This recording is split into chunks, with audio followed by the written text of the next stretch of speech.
I'm Olivia, and I'm going to be doing my poster presentation on social contagion. So, what is social contagion, you may be asking yourself? It is the phenomenon whereby ideas, feelings, and behaviors seem to spread across people like wildfire. And then a little fire for effect. So social contagion is it's exactly what it sounds like. Contagion, contagious, like diseases, viruses, they spread super easily and across a large amount of people. And then social, that's the main aspect. That's how it gets spread across. It's by interactions between people. So those are the ideas and feelings and behaviors that are contagious, and they get spread because of social interactions and norms and a bunch of different things. So my first question, now that I told you what social contagion was and a little bit about it, what do you think it's sustained or influenced by? That's right. If you said imitation, conformity, universality, mimicry, or societal norms, then you are correct.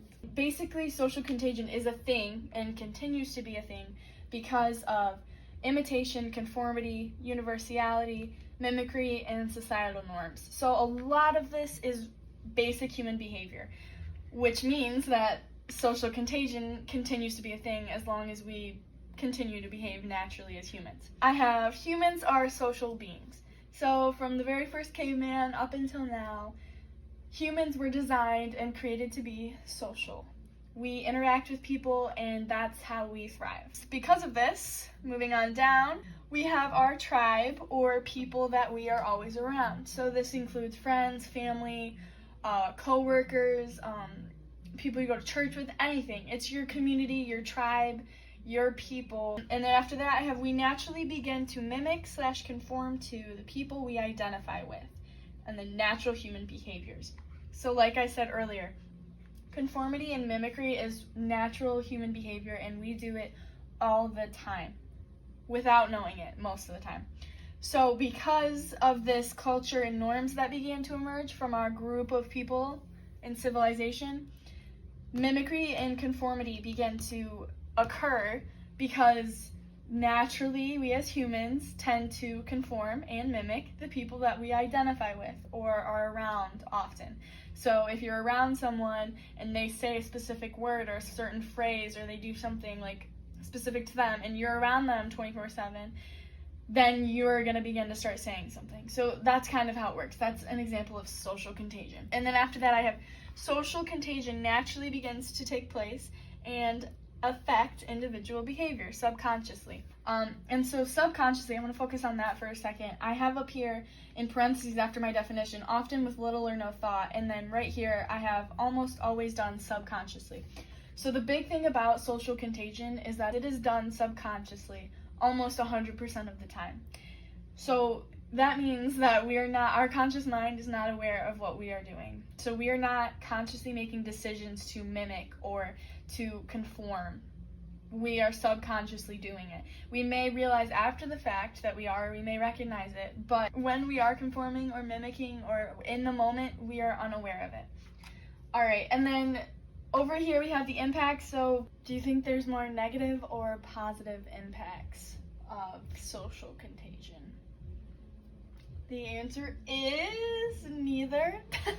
I guess it's kind of a trick question because social contagion is equally positive as it is negative. These lists, as you can probably hopefully see, are almost identical because the unique thing is that it can go either way. So mood and emotions, behavior, trends, social media, culture, friends, and family.